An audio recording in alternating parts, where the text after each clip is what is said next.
আবদার রাখতে আবারও বানিয়ে ফেললাম একটা আইসক্রিম। আর তোমাদের সাথে শেয়ার করব না তা কী করে হয়, তাই তোমাদের সাথেও শেয়ার করে ফেললাম। এই তীব্র গরমে ছোট বড় সকলেই আমরা আইসক্রিম কিন্তু খুব পছন্দ করি, আর সেটা যদি হয় আনলিমিটেড তাহলে কিন্তু ব্যাপারটা বেশ জমে যায়, তাই না? তাই বাড়িতেই বানিয়ে ফেললাম আনলিমিটেড আইসক্রিম। এই আইসক্রিমটা বানানোর জন্য আমি এখানে 5টা মেরি বিস্কুট এরকমভাবে গুঁড়ো করে নিয়েছি।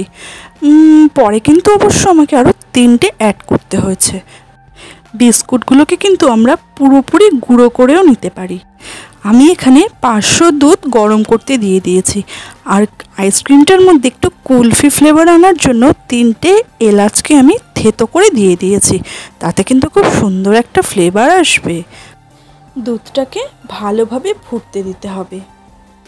আর আইসক্রিমের স্বাদটাকে বাড়ানোর জন্য আমি এখানে 5 টাকা দামের একটা গুঁড়ো দুধের প্যাকেট ব্যবহার করেছি।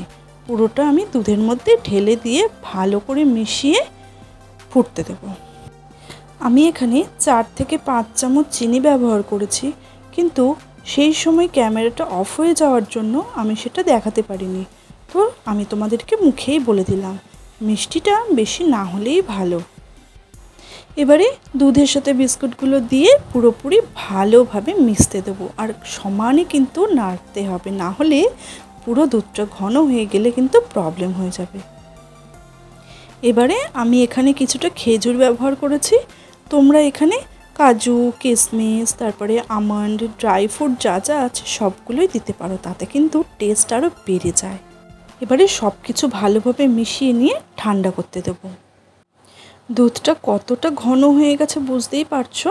আর দেখো আমি ঠিক এই রকম কয়েকটা গ্লাস নিয়ে নিয়েছি, আর 2টো আইসক্রিমের বাটি নিয়ে নিয়েছি। এইগুলোর মধ্যেই আমি আইসক্রিমটা বানাতে দেব। সবগুলোর মধ্যে মিশ্রণটা দিয়ে দিয়েছি। এবারে কাঠি না দিলে তো আর আইসক্রিম হবে না। আমরা বাঙালি বস, বরফের মধ্যেও কাঠি দিয়ে আমরা সেটাকে আইসক্রিম বলে চালিয়ে দিই।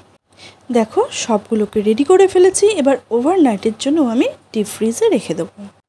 পরের দিনকে আইসক্রিমগুলোকে বের করেছি, দেখো কি সুন্দরভাবে জমে গেছে।